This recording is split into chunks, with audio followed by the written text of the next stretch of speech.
পবিত্র রমজান মাস পড়ে গেছে। আমার বৌমাটা সেই সকাল থেকে না খেয়ে আছে, রোজা করছে প্রথমবার। ইফতারও করতে হবে, দেখি সে ঘরের মধ্যে কি করছে একবার গিয়ে দেখি। রোজা আছে তো এখনো পর্যন্ত, কত কষ্টই না হচ্ছে। যদিও হোক সে আমারই তো মেয়ে। আহারে, বাচ্চাটা ঘুমিয়ে আছে, কত কষ্ট হচ্ছে। প্রথমবার রোজা করছে আমার বাড়ি এসে। থাক ঘুমাক, আমি আর ডাকবো না।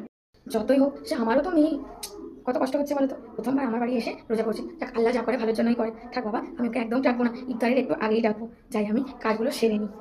বুড়ি চলে গেল, এবার আমি তো রোজে থাকতে পারছি না, একটু খেয়েই নি।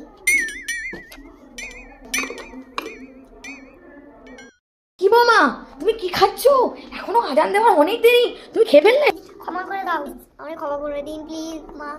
আমি বুঝতে পারছি তোমার অনেক কষ্ট হচ্ছে, তাই বলে তুমি এরকম চুরি করে খাবার খেয়ে নিচ্ছ? এটা তুমি ঠিক করোনি মা। এই রমজান মাসে রোজা অনেক ফরজ রোজা, এই রোজায় কোনোদিন ওরকম করতে নেই। তুমি পারছো না, আমাকে বলতে পারতে, আমি তোমার হাতে পায়ে গায়ে একটু হাত বুলিয়ে দিতাম। তুমি এরকম কাজ কেন করলে? আর কখনো এরকম কাজ করো না, কেমন? মা ক্ষমা করে